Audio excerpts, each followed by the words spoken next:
দেখতে তো খাসা হয়েছে, খেতেও কিন্তু হবে তেমন খারাপ। আজ আমি সবার প্রথমে একটা স্টিলের বাটি নিয়েছি। বাটিতে আমি এখানে 100 গ্রাম তেল ঢেলে দিচ্ছি।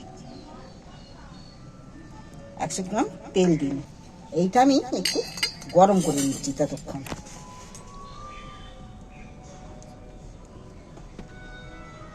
তেলটা গরম করে নিয়েছি, ঝাঁঝ উঠে গেছে আর কতটা পাতলা হয়ে গেছে দেখছো।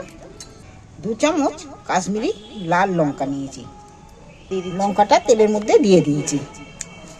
এখানে 2 চামচ হলুদ নিচ্ছি,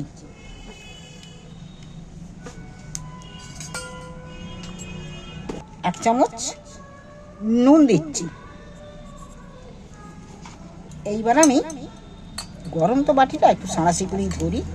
এইবার আমি ভালো করে এটাকে ফাটিয়ে নেব এই গরম তেলের মধ্যে। ঝাঁঝ উঠে গেছে, ফাটানো হয়ে গেছে। এইবার আমি এখানে 1 কেজি মুরগির মাংস নিয়েছি। মাংসটা কেটে ধুয়ে পরিষ্কার করে জল ঝরিয়ে নিয়েছি। দেখো শুকনো শুকনো হয়ে আছে, এই জলটা পুরোটা সম্পূর্ণ ঝরে গেছে। এইবার আমি তেলটা যে গরম তেলের মধ্যে যে ম্যারিনেট করে রেখেছি, এইটা আমি এর মধ্যে দিয়ে দিচ্ছি। এইবার আমি একে ভালো করে ম্যারিনেট করে রেখে দেব। এই নুন তেল লঙ্কা দিয়ে ম্যারিনেট করে রাখবো।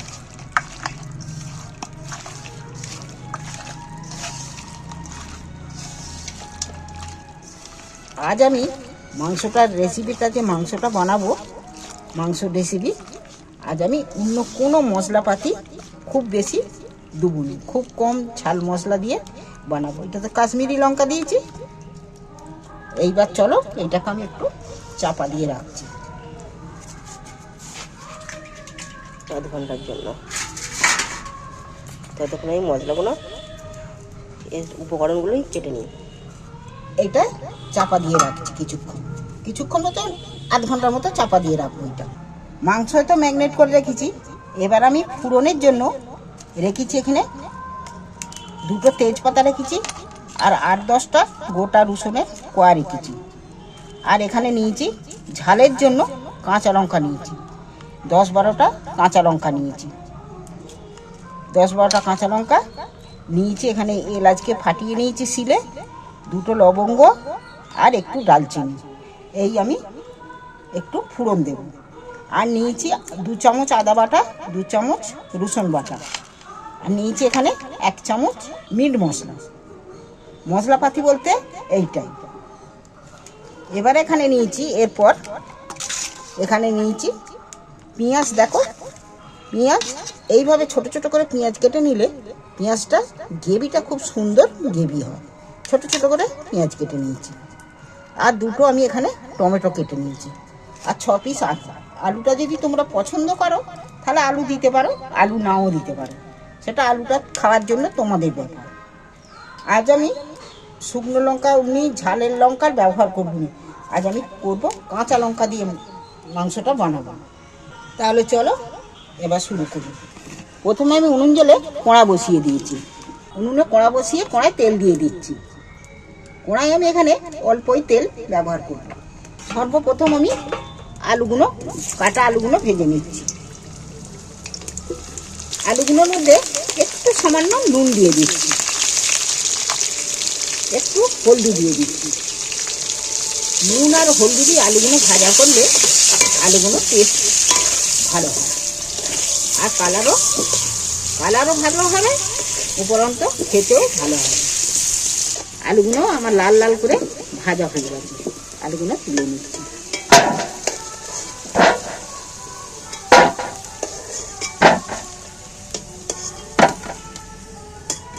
এইবার আমি ফোড়নের জন্য দিয়ে দিচ্ছি 2টো তেজপাতা আর এই গোটা রসুনের কোয়াগুলো।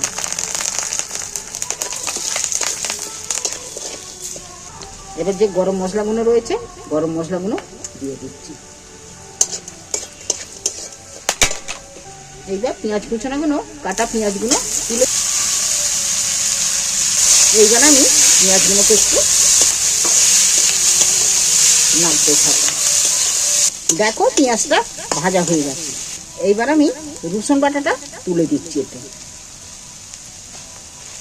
রসুনটা একটু ভেজে নেব।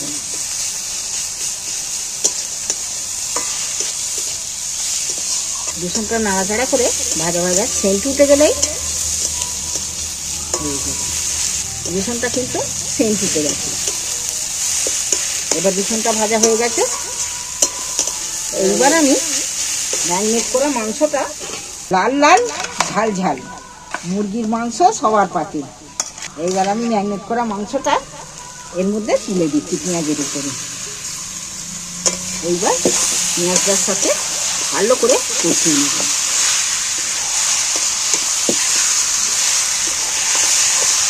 পেঁয়াজের সাথে নাড়াচাড়া করে মাংসটা মিক্স করে নিচ্ছি, কষিয়ে নেব। এইবার আমি এখানে যে আদা বাটা রেখেছি আদা বাটাটা তুলে দিন। আদা বাটা দিয়ে দিন। এখানে 2 চামচ মিট মশলা রেখেছি, মিট মশলা দিয়ে দিচ্ছি 2 চামচ।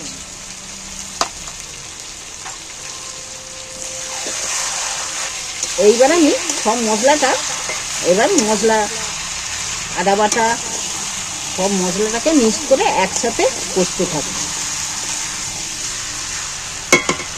এইভাবে একবার মাংস বানিয়ে খেয়ে দেখবে, যেমন দেখতে হবে লাল টুকটুকে, খেতেও কিন্তু সেই স্বাদের হবে। এবার আমি এখানে 2টো টমেটো কেটে রেখেছি, কাটা টমেটোগুলো দিয়ে দিচ্ছি। 2টো টমেটোই দিয়ে দিচ্ছি।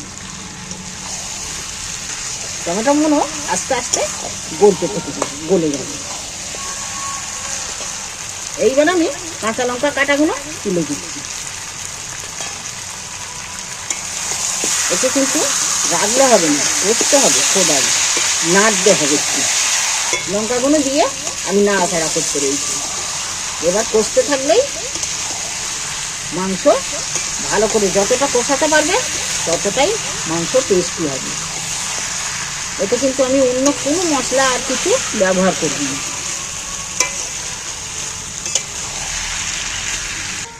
এখানে আমি 100 গ্রাম টক দই নিয়েছি। টক দইটাকে একটু ফাটিয়ে নেব। ফাটিয়ে নিলে এটা একদম ক্রিমের মতন হয়ে যায়, ডালা ডালা থাকবে না। আর এই দই দিলে, টক দই দিয়ে মাংস 1 পিস ভাঙবে না, পুরো মাংসটা গোটা গোটা থাকবে আর মাংসটা খেতেও সুন্দর হবে।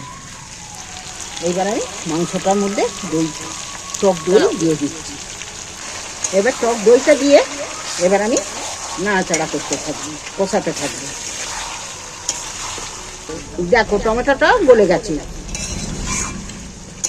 টমেটোটা গলে যেতে কতটা জল জল হয়ে গেছে। মাংসে নুন দিয়েছি, আবার আমি অল্প করে নুন একটু দিয়ে নিচ্ছি।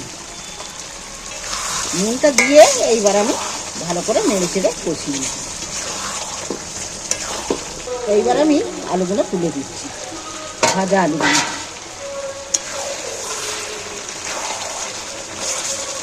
আলুগুলো মাংসের সাথে নাড়াচাড়া করে কষিয়ে নিই।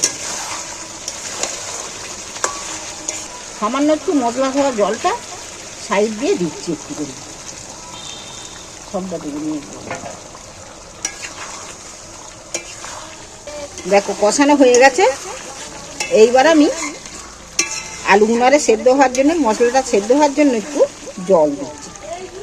হাত ছোঁয়া একটু সামান্য গরম জল দিচ্ছি।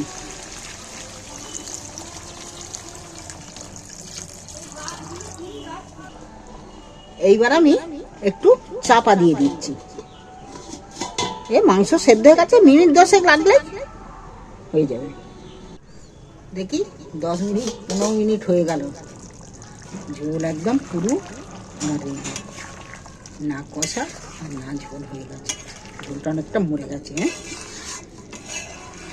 দেখো, তোমাদের যদি ভালো লাগে চ্যানেলটা আমার অবশ্যই সাবস্ক্রাইবার করে দিও। আর কেমন হয়েছে মাংসটা কমেন্ট করে জানিও। দেখতে তো খাসা হয়েছে, খেতেও কিন্তু হবে তেমন খাসা। এবার আমি তুলে নিচ্ছি একটা জায়গার মধ্যে।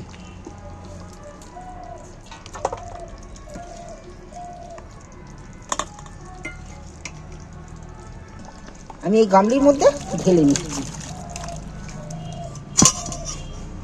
লাল লাল ঝাল ঝাল মুরগির মাংস সবার পাতে।